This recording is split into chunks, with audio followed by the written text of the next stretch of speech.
person talking about love, thine brother is the preacher.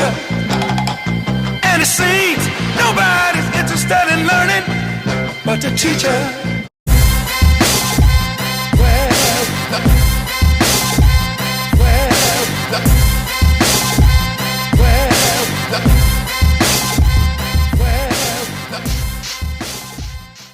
Hey Jock Talkers, welcome back to another great episode.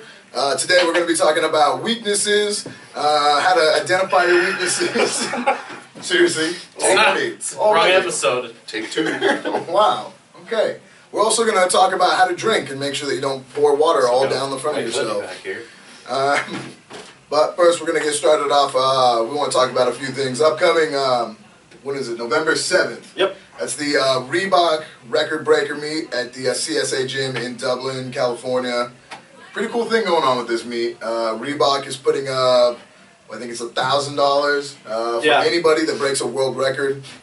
$500 to anybody who does the biggest lift of the day for their event, whether it be squat, deadlift, bench, or total. What do you guys think about having Reebok now putting on an event like this? It's good. It's a step in the right direction. Jesse Burdick is trying to put together a really cool event, and he did it a couple months ago at the CSA gym. He just held a really good competition down there where they had prize money also.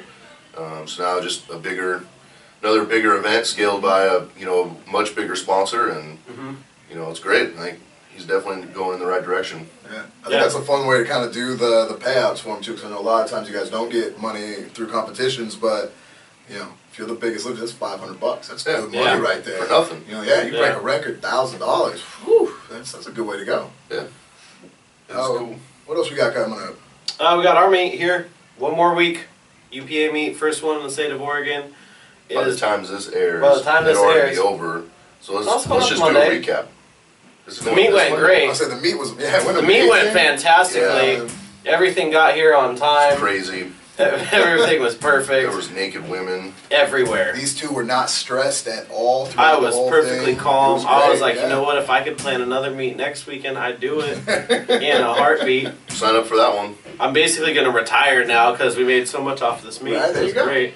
Woo, man. I actually think we're in the hole. Yeah, we were definitely backwards, but.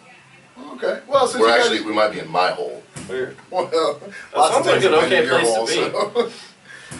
We got a seminar at Ego Fitness Gym up in Everett, Washington, October 10th. $50 to enter. You can go to larsonpress.com and sign up for it there. What kind of things are you going to be covering at the seminar? Squatting. Okay, perfect. Yep, we're going to go over squat and how to squat. I'm going to hold a bench seminar when to squat. Actually, which is crazy because I'm actually holding a bench seminar on October 10th. Yeah, it's crazy. The reason I chose squat is so that I could roll in and say, don't ever squat, and I roll out.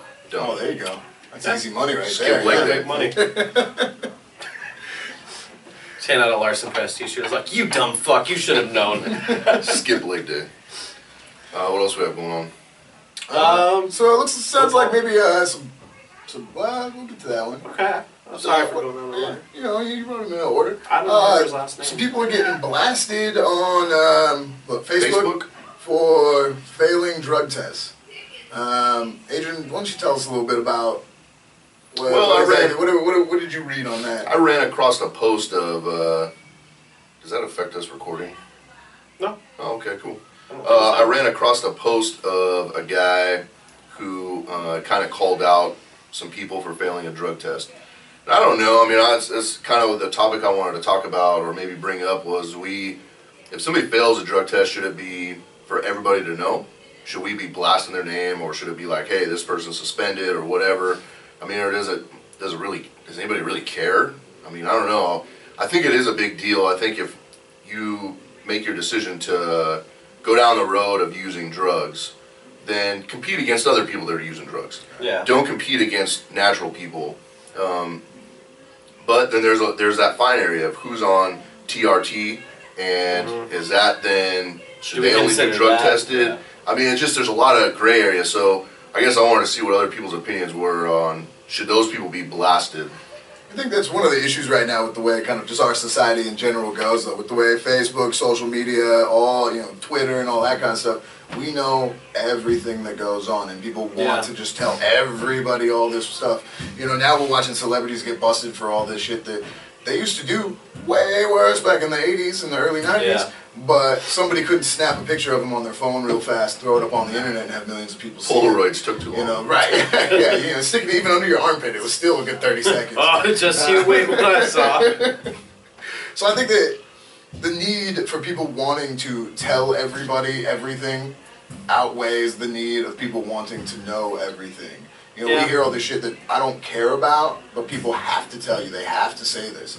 We see a lot in in professional sports too, where there are things where there can be, incidents that happen. You have to listen to kind of both sides of the story. Now some of it's all just a bunch of shit that they say just so they don't get in trouble. But you do have guys, where like for players in the NFL specifically, they have a list of these are the things you're allowed to use. It's a very extensive list. It's a very long list. So if you don't take the time to look over it and you do use something that is not on that list, but you don't know it, okay, that's a fair reason. You should be able to hear that story. But right away, he's tagged for the first day as drug user, suspension, all that comes across. You never know. Some of these guys, maybe there was something, if a car accident happened that they were taking medication for and didn't think that was going to come up on the drug test, or I guess unlikely. I mean, I think that if you shouldn't, just don't use drugs if you're going to compete in drug tested federation. That simplifies it. Does that stop anybody? No. Do I think that the people at the top of the drug tested chain are not on drugs? No. Because I don't think that drug testing is capable of catching everything and everyone. Absolutely. And, pharmacology gets better every single year. And so I think that testing is always going to be a couple steps behind what's available. And if you're at the top echelon of a sport, you're going to probably have access to the things that you can get past, or the people that can get you past certain testing. So do I really think that that's as stringent as people like to believe it is? Absolutely not. But I don't know. I don't really feel like blasting people on social media really accomplishes anything. I think it's, if anything, just something for people to continue to talk shit and argue about. And should we know who is suspended less? For instance, as an example, let's say somebody signs up for drug tested, whatever, federate, whatever. Let's say Wabdal, right? They're a drug tested federation. So they go and lift in Wabdal and they fail the drug test, but then they decide they're going to come to your competition and do the drug tested division. You don't know that they just 4 months ago failed that drug test, and now they're going to do it again here. Yeah. At what spot do we say, hey, so these are the people that are failing drug tests and they shouldn't be allowed to do drug tested meets? Or when do we, say, hey, we just don't care, you get caught, you get caught? That's kind of tough. I feel like if that were something that were to be the case, it'd be on the federation to maybe publish it, not some random person on Facebook. Yeah. Like if Wabdal's like, you know what, here are the list of people that have been permanently banned because you fail a test, you're done and drug tested. These are the people who we've permanently banned for having failed drug tests. If then another federation cares enough to go do that research, it's public knowledge, but it doesn't need to necessarily be thrown out there. I guess really this would all be fixed if we just had one stupid federation. Yeah, if we had just one federation and then just make everything, just legalize everything, just make everything fine. It really doesn't matter because the people who are going to use are going to use. The people who never will, never will. And it really doesn't matter over and above that, and you're stupid if you think that the top drug tested people are actually drug tested. And with so many federations, Adrian, you're right. Like, it's one of those things where you're never going to get away from this, and that, the answer of should we publish or not will never be fully answered because there's so many. Mm-hmm. My first natural instinct was like, no, they shouldn't punish. You shouldn't publish that this is why they are suspended. If they're suspended, that's fine, they're suspended, but I don't need to know why. Well, as you commented, of what if they just went to the next meet, and because there's so many leagues, so many federations. It'd be like it'd be like having 7 different MBAs. Right. And somebody fails in one and then says, well, I'm going to jump ship to this other MBA because they don't know. Mm-hmm. It just kind of, I don't know. The more and more I've thought about it, first off, if you're doing drugs, you shouldn't do drug tested meets. I think leave that for people that, we want to keep whatever the all-time records, we want to keep them as real as possible. Mm-hmm. And you're never going to feel good about yourself using drugs, breaking a drug-free record. I mean, you're not going to be able to look at yourself and go, "Oh, I did it." Yeah. Yes. Woo! So the more and more I think about it, though, it's like there should be maybe a list. I guess it doesn't need to be published out to everybody, but a list for people to know. Or I don't know. I guess, Well, I mean, I don't know if you came across it this week, but Greg Knuckles, I think maybe even late last week, just posted an article, and he compared the differences between like some of the top raw powerlifters, some of the top drug-free powerlifters, the top open division lifters, and then basically tried to figure out to what degree do you actually get a carryover based on tested versus non-tested. And he found that everything was within about 10%. And as you get into those heavier weight classes, it sometimes doesn't make a difference, and sometimes at the far end and the lighter end it doesn't make a big difference. But one of the big criticisms of that piece, because it was really well done, and I typically really like Greg's work, was that it does function on the assumption that the top drug-free lifters are actually drug-free. Right. Like if That's the problem. that's taking a huge assumption, which I just really don't feel is the case. I've done competitions where I've been like the top lifter, back before I've done where I didn't get drug tested. And it's like, well, what if I was doing something then? I mean, Yeah. what then? I don't know. It's a really hard thing to tackle, because you want to try to make it so that when somebody breaks an all-time record, that it's genuine, that it's truly broken by a raw or a drug-free lifter. And I think you're right. I think you'll never be able to figure it out, who's drug-free and who's not, unless we did like random drug tests throughout the year. Even then, though. Yeah. I mean, there's Even always then, ways you around just it. there's always totally somebody ways who will around let that. you know, who will tip you off and give you the heads up. I mean, it's the Or same just thing with different compounds. Part of this post too was talking about the new peptides that were out, Yeah. and a lot of those peptides aren't detectable, which is another thing of just more stuff out there. Well, then too, I mean, when you're on the top of the top, you can look at like Barry Bonds. I was friends with, I knew a guy who played with Barry Bonds with the Giants, and that was one of the things he said was it was kind of a joke with the drug testing, because they'd come in and say, Barry, just so you know, next week you're going to get tested. Yeah. And when he did it, when they go, okay, Barry, hey, we're going to go test you, it was him and a couple of guys that all went back to do it. It wasn't just Barry going back there by himself to take his drug test. Now, obviously he says he didn't get to see anything after that point, but it's obviously not random, and you're talking about the guy who's being criticized the most for doing that. Maybe I'm a little ignorant to this, but my assumption is Barry Bonds has the type of money to throw at whatever to piss clean. Yeah. But I think most powerlifters don't have that kind of money. So what are they going to do with even a week's notice? Well, but part of it is too, Barry had all the money, but the other part of it was his name was Barry Bonds. Yeah. And if you work in baseball, that's a big deal. Yeah. Even with all the crap that's gone on with him, that would still be such a very big deal to me to be able to meet Barry Bonds. So in that same way, in the lifting community, there are going to be people who are going to be swayed by, like, oh my God, that's Jeron. That's Jeron from Chalk Talk. Holy shit. So there's going to be, money sometimes doesn't always have to do that. Just the fact of saying, like, I helped this guy out. And we see that with, weight cuts and stuff, with people not making weight or weighing in several hours early or whatever. Well, he's a big name, he brings in money, so we're going to go ahead and make this work. Yeah. I mean, that part of it's never going to go away, I don't think. You're going to be stuck with that. Probably no not. matter what. I am curious, too, with part of it, we know we're running long on this, but the risk factor, people seem to be a little surprised that, like, when you do something that's risky, that, oh no, something bad came up, or oh no, people found out that, I peed dirty. Yeah. But that's one of the risks that go along with taking them and lying about it. Is a risk is you can come up dirty. It's the same way with like when people freaked out about all the naked photos from people's cell phones. Well, if I take a naked picture on my phone, the risk is that at some point somebody could see it, right? It's a hard copy. I don't get why people are like almost surprised, right? Why are people surprised that some of this stuff does get posted out there? You have to be. Don't be snapping dick pics if you're right. That's right. Greg Oden, how dumb can you be? You take a picture of your dick and you're shocked that somebody put it up on the internet. It's like, well, you can make money for that kind of stuff nowadays with the way TMZ. Well, I got all these Greg Ogan dick pictures. What am I going to do with them? I'll just delete them. People putting up, failed drug tests is getting money off of it, but they are getting some sort of satisfaction out of it because, like, zinger on these assholes. Yeah. You're always going into those people. It was interesting. There was a woman on that list too. Really? Yeah. Yeah. Interesting stuff. One more thing before we move on to football season. It's about to begin. Football. I know you assholes are not in sports, but I want it on Well, record. don't say you assholes. Like, I love sports, I just don't like Well, football. you just don't like football. All right, well, anyway. You fuckers. I'll be the asshole. We'll make you guys come to a bar one time and watch some games with me.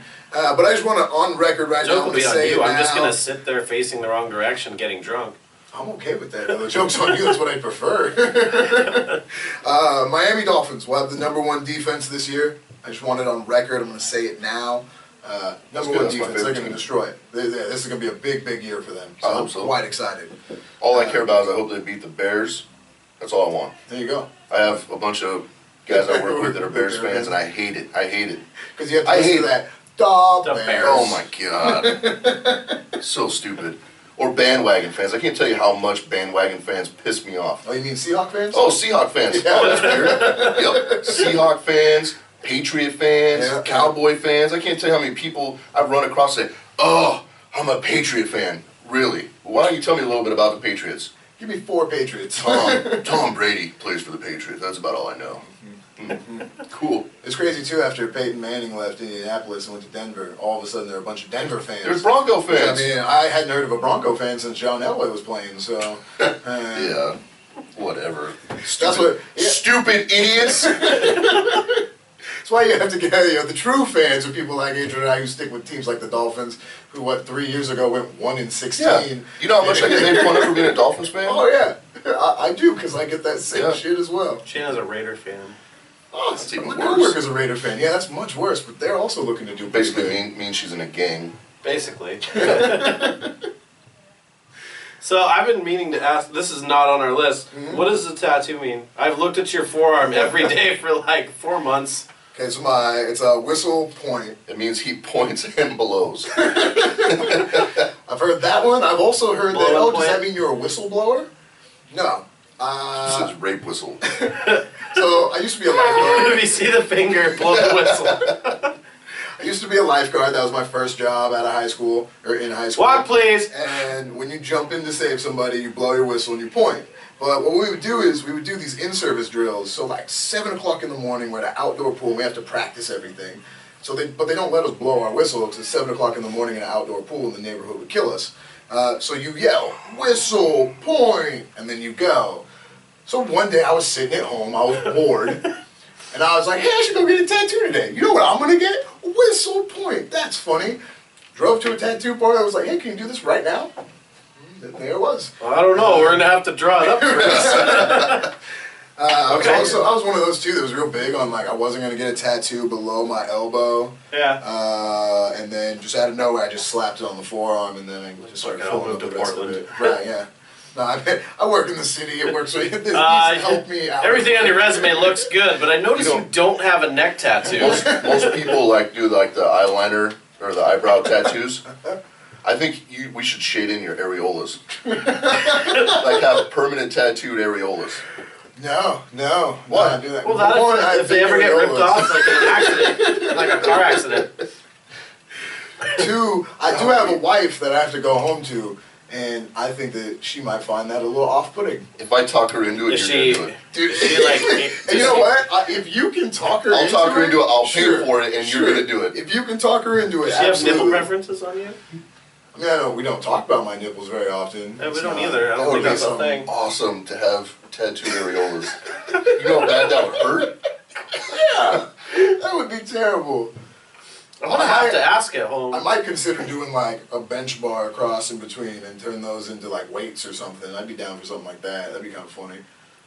We'll come up with something. Sure. And your areolas are the weights? We still never did the rat trap thing. I Oh, know. you guys gotta get me on that one. I was gonna do it today, but I was too pissed off driving Yeah. here. We need to work on our emotional coping skills first. Sometimes. Although Punch you a steering wheel. getting sack tapped by a mouse trap would actually probably make me feel better. Make me feel better.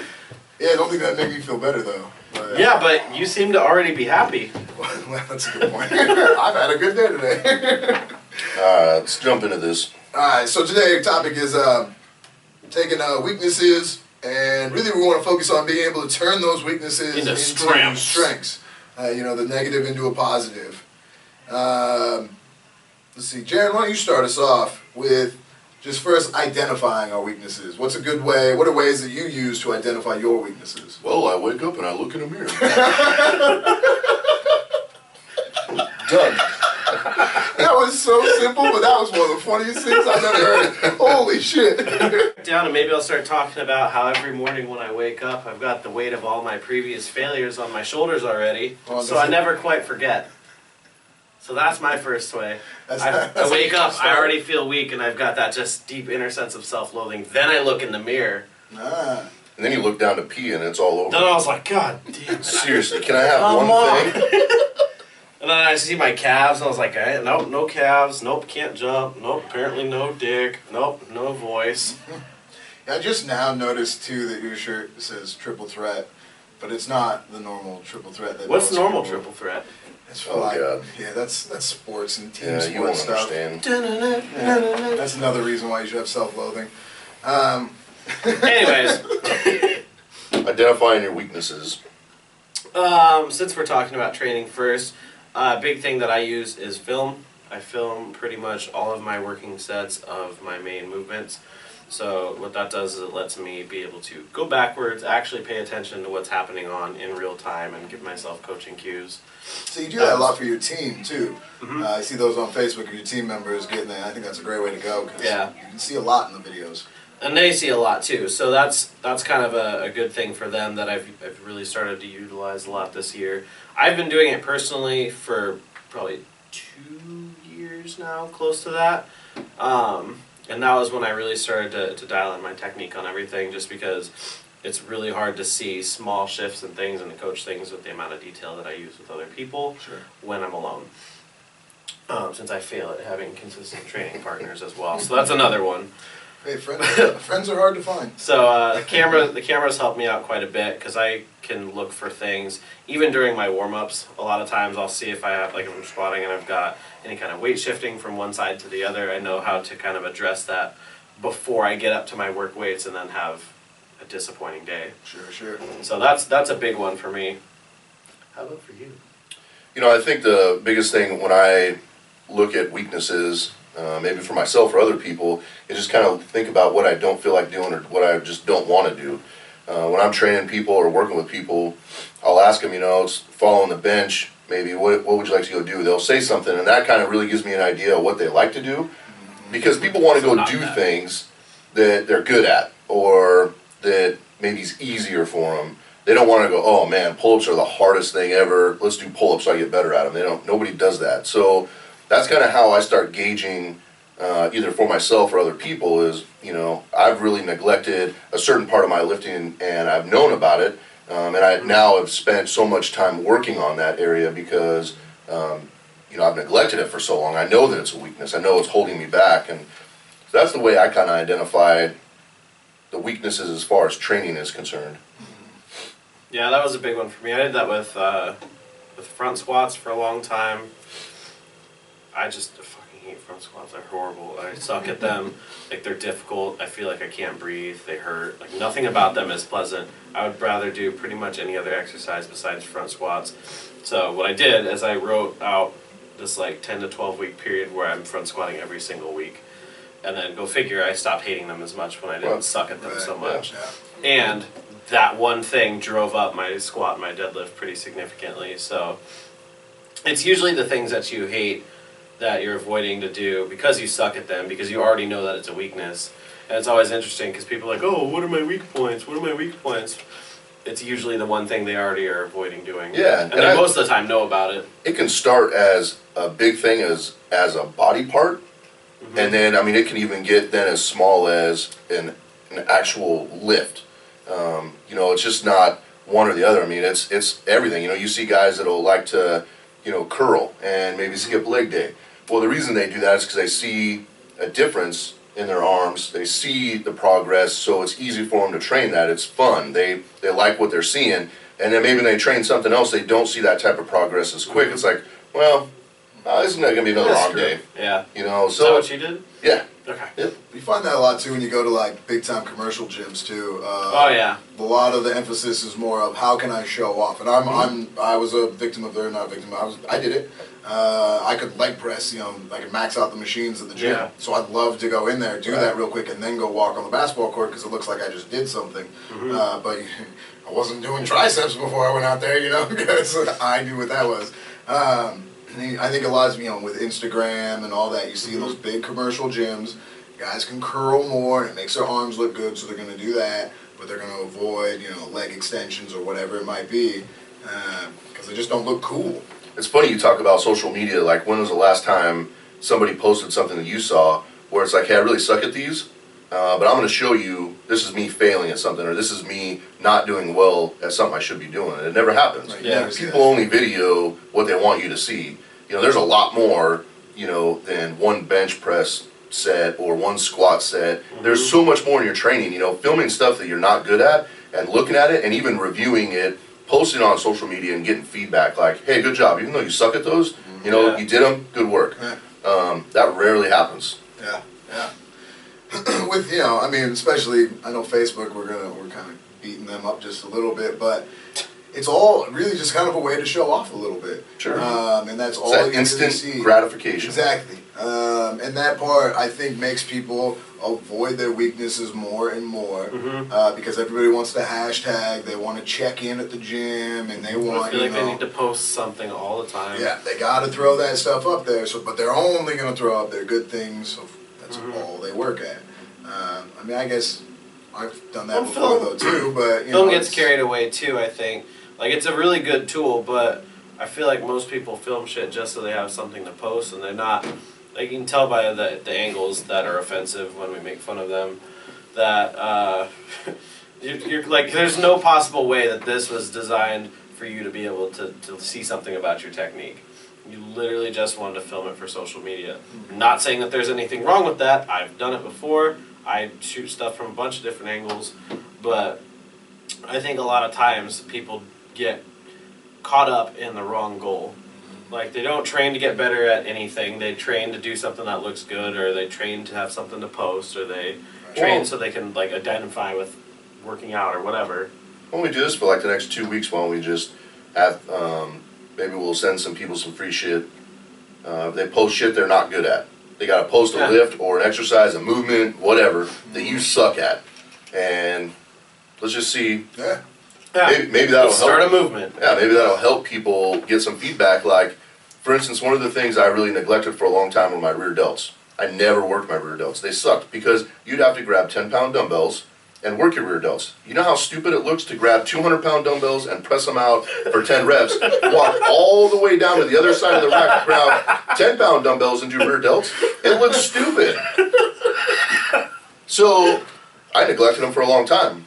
Now I'm playing catch up with everybody that has been doing them. I do them 3 times a week now, just to try to catch up. I don't know. I think it'd be good to have people get critiqued on things they're not good at, to maybe help them. Hey, instead of doing this movement, try this one. This will help you get that movement down a little bit better. This will help your progress, and maybe that'll be a way to help other people. Yeah. We should have people when they do post them do the hashtag week in the gym.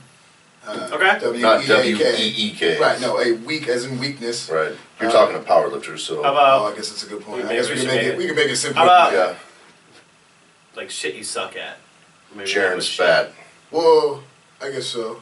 Or, I don't know about shit you suck at is a very well, no, I know. I'm hashtag. saying, like, You make only it. have so many characters you can put in, so. No, that's Twitter. That's Twitter.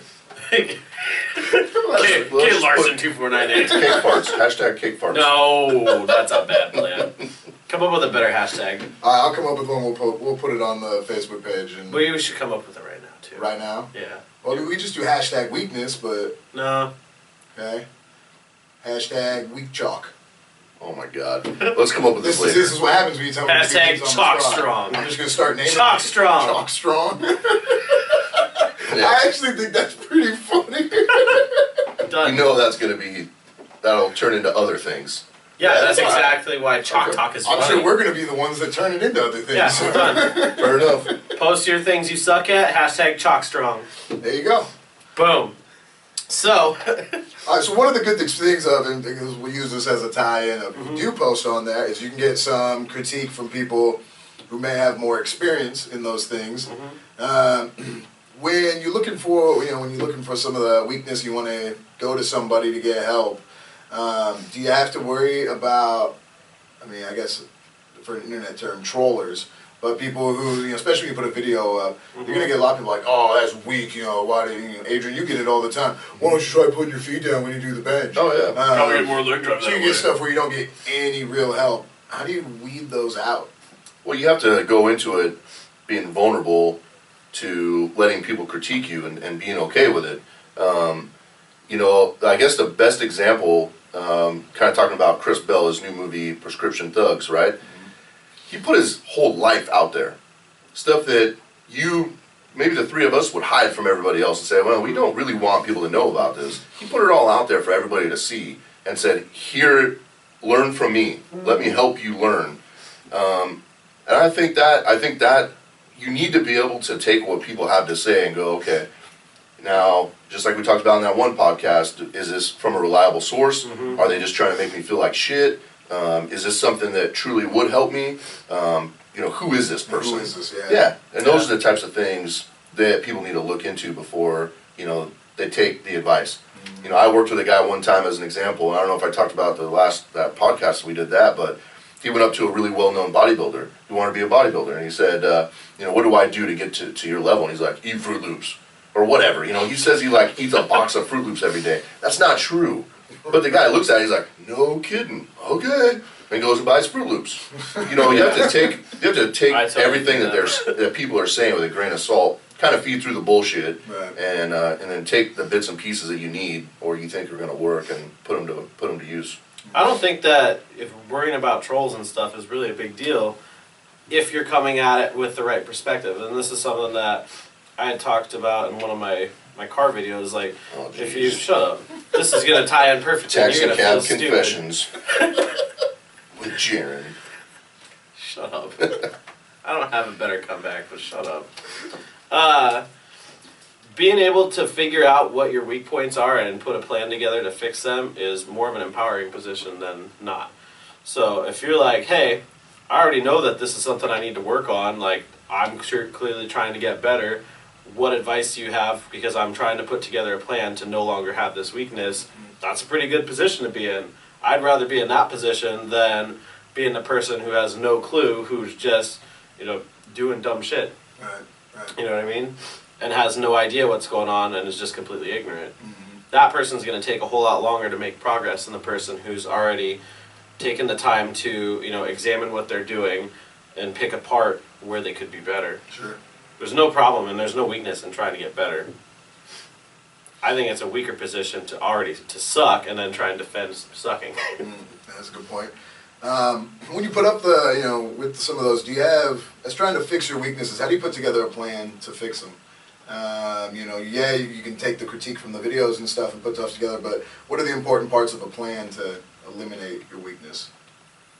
Well, I know for me, when I realized what I was neglecting, I made sure that every workout I started working on those in some form, one way or another, trying to make it better. One of the things I hated doing was pull-ups.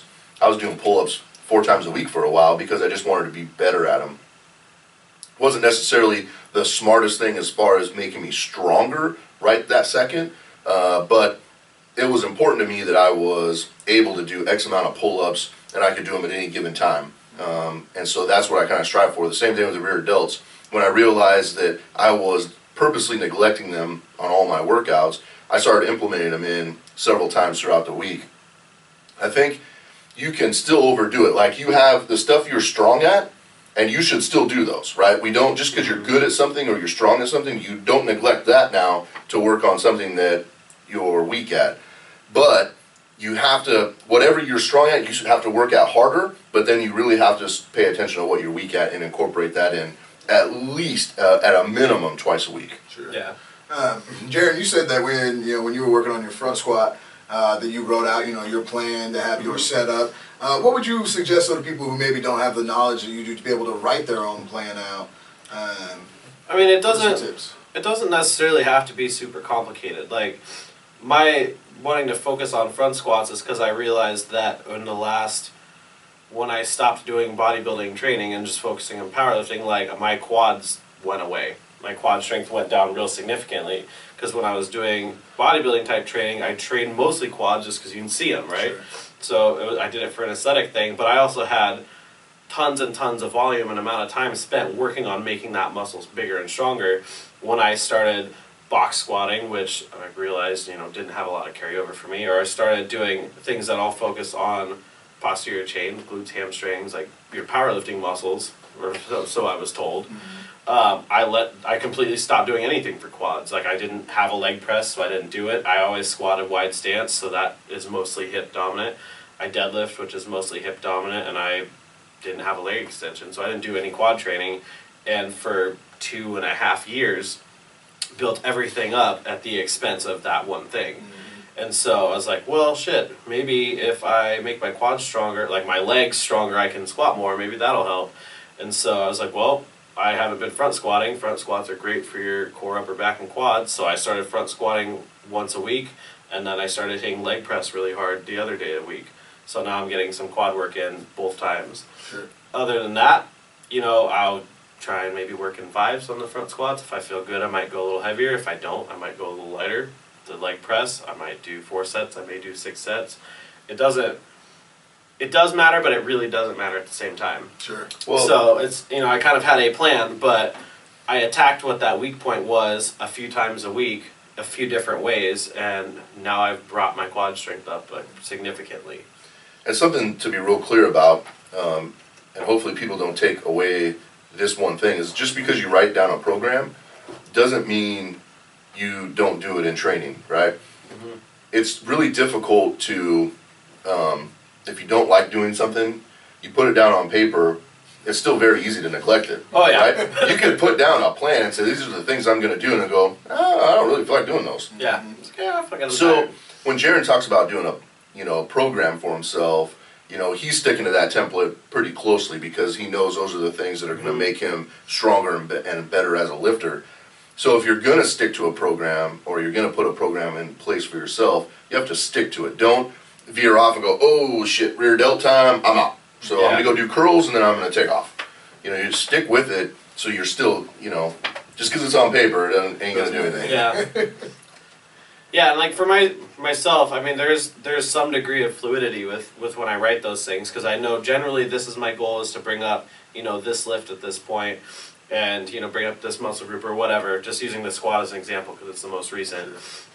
And so, yes, I will write something out so that way, at least from a big picture perspective, it makes sense how I'm programming it, because I want to make sure that I'm not just like, oh, well, now I need to chase this goal, and I throw a whole bunch of shit in here, because that is going to affect my other days of training.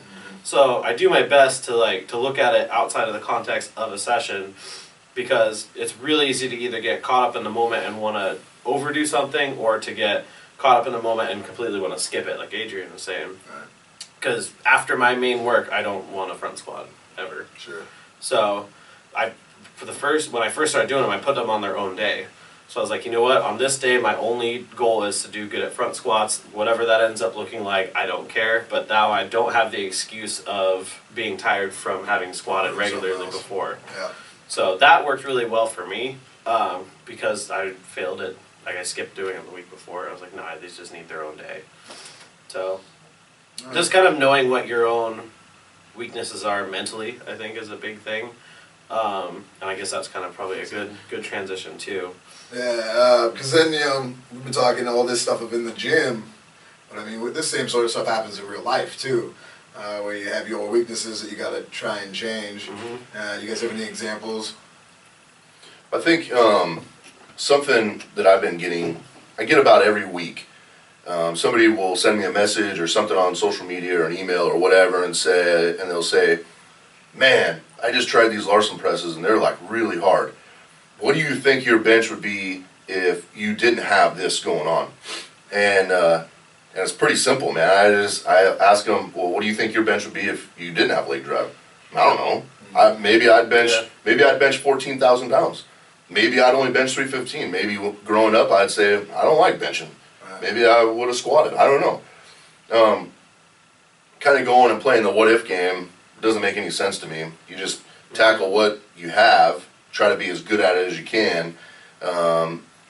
You know, hearing all these stories about how, you know, I got a message from a guy who said that, you know, something, I believe it was his grandson, something similar to what I was born with, and he said, you know, looking up at the stuff that you've done gives him hope that his son's going to be as successful, or, you know, be successful whatever he chooses to be. Hearing those kinds of stories makes everything that I put out there, like YouTube videos that I get smashed on, or Facebook stuff that people talk shit about, makes all that worth it. That one guy saw something that he could take away from it. Or recently, a guy posted something on Facebook saying, "Hey man, I watch all your videos, and you're a huge inspiration. Thanks for, you know, fueling me up while I want to go train." And hearing stuff like that makes everything completely worth it. Right. There's things I can't do. I mean, I can't do them. Right? We could race 10,000 times up a flight of stairs. You'll beat me every time. That's just you have to just deal with it. Yeah. But when we go to bench, I'm out bench you. Oh, yeah. I mean, that's just. I think that was one of the nice things of, I mean, growing up with you was, I mean, in our house, it wasn't, you didn't have weaknesses. I mean, at least the way I always remembered it being, it was nothing. There was nothing different. You still kicked my ass at basketball every day. You still whooped me when we were wrestling. You know, it was one of those things where, like, it made me to have to look at any of my weaknesses like, oh no, this isn't, I can't bitch about this. Like, oh, just get your ass going, you know, gotta get moving. And that part was, I mean, that was nice. It was always kind of a good way to go. Nothing's ever really that, you know, you never looked at it as a weakness per se. It was, you know, just something you dealt with, something you did, and life goes on. I think that's one of the things people kind of miss out on sometimes when we have weaknesses in our life, that we allow other parts of our life to get shut down. You know, if like I had a rough week this last week, working, you know, my boss is on my ass, so fuck it, I'm gonna go home and just get shit faced. Well, okay, that doesn't help your weakness at all by going home and getting drunk, and you know, because that just makes tomorrow even harder too. And I kind of notice that more and more. I see that, you know, working in the bar and the service industry, you see that all the time, which, you know. Yeah, I think it's easy to shut it off and then just say, well, I'm going to do this to escape for a while. But everybody does it. I mean, everybody has a shitty day, grabs a beer, gets drunk, passes out. But when you wake up in the morning, you still got to deal with all the stuff, whatever happened before. I think a lot of that comes down to just the mindset that you approach your life with. And one thing that I've noticed just in the people that I've watched and studied, and I follow a lot of people and I read a lot, but Mr. Educated. Shut up. Mr. Homeschool. It happens in place of social things. Is the people that are the most successful are the ones that approach their life from the perspective of what can they fix and what can they change and where can they positively affect their life, rather than where has life circumstances made you a victim.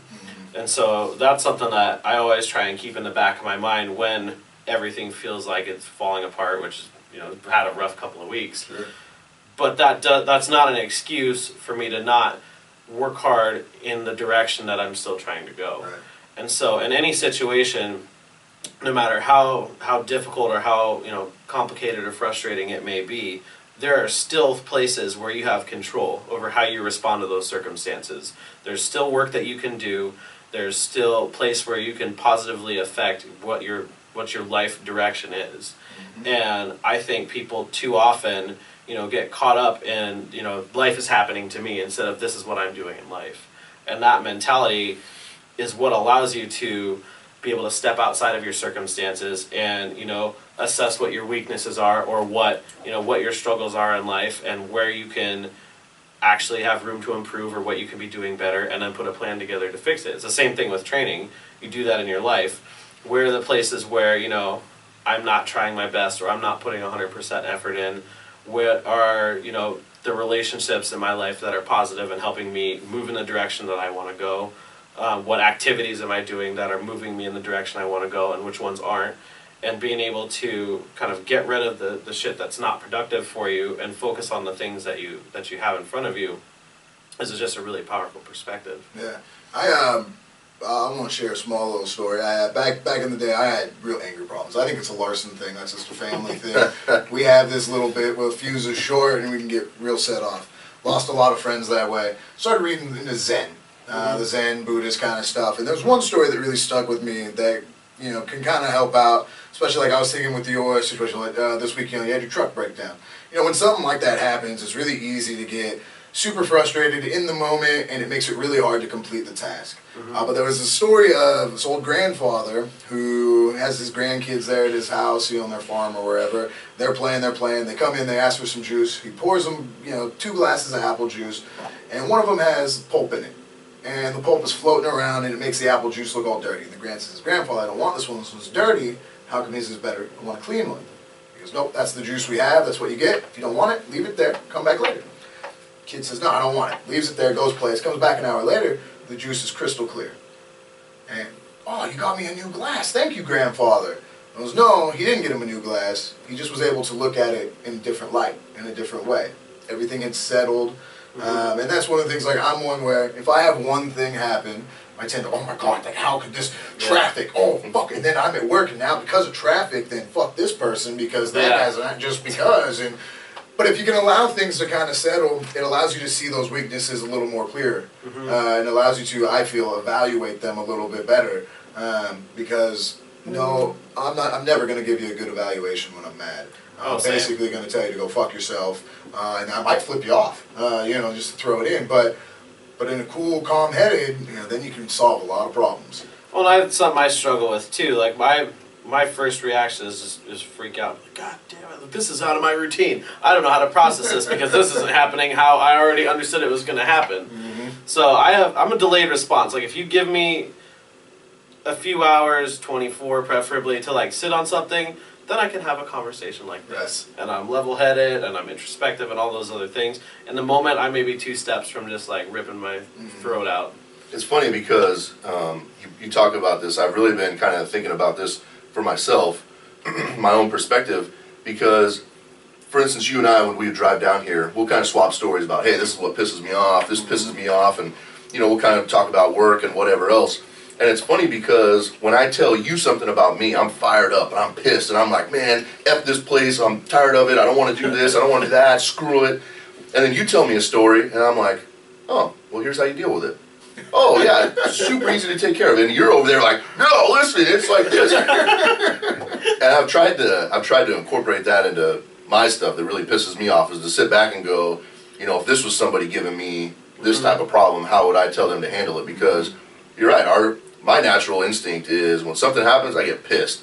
And when I get pissed, I get, I retaliate, I do stupid shit, I'm a jerk or whatever. I have way better advice than I give myself. Yeah. But then trying to sit back and say, well, if Josh was having this problem, what would I tell him to do? Okay, well, it's easy being that, the guy sitting back going, oh, this is super easy to take care of. Well, it's also super easy, too, to tell other people to take the high road sometimes. Yeah. There's times where it's like, you know what? I'm gonna get him back. Like, no, forget letting this go. Yep. I'm getting Adrian or whatever it is, But it's easy to tell someone else, like, oh, no, dude, you shouldn't do that. Don't be a jerk. How many times has somebody, like, cut you off, right? And you're like, oh my God, I'm following you home and I'm going to beat your ass. But then you're sitting in the passenger car, passenger seat, somebody cuts your fiance off or wife off or whatever, and you're like, just did that and you're like, hey. I should follow him. I was like, then what are we going to do? Yeah, and you're like, hey, don't worry about it. It's not that big of a deal. Like, no, it is that big of a deal. It's fine. Like, we're not, like, we're 3 exits away. Like, That shit let's just go to happens to our me. exit. I'm punching the steering wheel, I'm screaming. So it's easy to be just that, sit back and throw out advice, but really take that, and this really falls into even our topic with the weakness. It's if you can tell somebody, hey, you're not good at this is what you need to work on, but you need to take that for your own advice also. It just takes practice. Like, being able to step outside of yourself is not a skill that a lot of people have. And it takes practice. It takes a lot of uncomfortable. Yeah, it takes confidence. It takes a lot of uncomfortable situations for you to build that skill.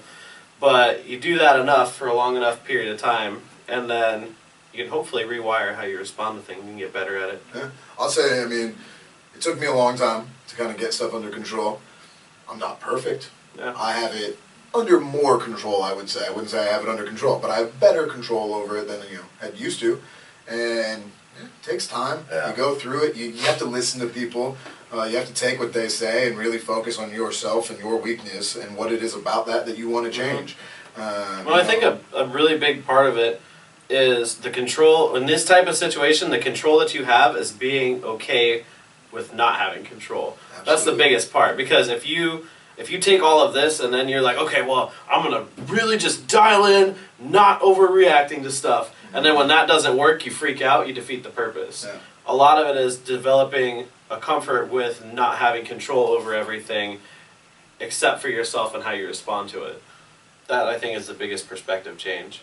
Yeah, I think leaving your impression on people is everlasting. When somebody thinks you're an asshole, you're an asshole. Right. And everybody thinks you're an asshole. When somebody thinks, oh, he's level-headed, he's easy to work with, he's fun to be around, he's funny, everybody thinks that. Right. And so, being the type of person that you want to be for everybody, you're leaving your mark or your legacy or whatever you want to be, it's important. Mm-hmm. Absolutely. Cool. That was a great topic. I enjoyed that really one. Hey, if you guys have topics out there that you want to hear that we haven't touched on yet, make sure to check out our Facebook. Go to Chalk Talk. I gave you a topic you didn't touch on.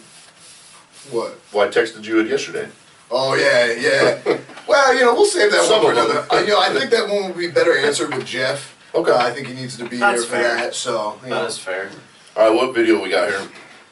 Well, we have one of a guy squatting in this basement, it looks like. It's an unfinished basement. We find out later that this basement belongs to his mom. This is what I pictured Jeron was like in like the 8th grade. I didn't He work was out back starting then. I just ate burritos. So and we didn't have a basement. It was California. Nobody has basements down there. So this me in the will backyard with like a carne asada burrito on a big wheel. This could potentially be me at one point in my basement thing. Not the first one. They look good. What? And, ooh, on the knees. Jeron's familiar with that position. That's why they're so ashy.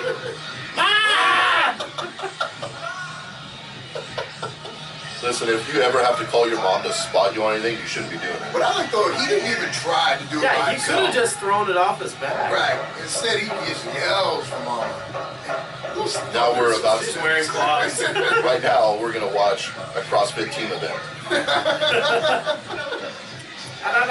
dumb motherfucker! There's the woke for the guy. Oh, you got to want it. Here goes the wad. Oh my There was God. just no game plan in tackling. Oh god. Yeah, I like how he just stays there with his feet up in the air. Nailed it. Oh, please tell me she picks it up. Oh, man. Hashtag fit chicks. I've got one for next week. This is it. This is All right, let's get this question answered when we get this wrapped up. All right. Deadlift accessories. After a heavy deadlift session, what's the best accessory movement to jump into? Well, it depends on how we've identified your weaknesses, Adrian. At this point, we've probably filmed your main lift, your main competition deadlift from the floor. We've examined where the weakness or where your technique breaks down. We're going to pick an accessory movement that helps target that. Oh. Huh. What are probably the two main accessory ones. ones that usually you Uh, find work best? Deficit deadlifts and block pulls are two really good ones. One of those days you're just gonna knock the camera over and then this is all over with. Oh. That was gonna be pretty funny though. I have no more money, okay? If you're slow off the floor, like a deficit pull, don't do huge deficits. I like nothing more than probably 2 inches. Otherwise, it changes Can you the show them what 2 inches are? stand up. That was a pretty good deflect. If you go more than 2 inches, then it starts to turn it into more of a quad movement. It just changes the lift altogether. Right now, I'm rotating between using a deficit 1 week, pulling from the floor another week, and doing a block pull the 3rd week. And that seems to be going pretty good, so I'll let you know how that works. All right. But those are the main ones, that and squatting, but usually it's because your technique sucks. So identify your weakness, and then pick an Listen to accessory the movement. podcast, Yeah. identify the weakness, and then go. There you Boom. go. Where can we find you all that? Well, you guys can find me on Twitter, Larson2498. Instagram, what is it? JLarson2498, basically, or Facebook, Josh Larson. Gonna be throughout the football season. Gonna be going to a lot of different bars, checking out the games each week. So if you have a specific spot you want to go, or you want to know where I'm gonna be at, message me on Facebook.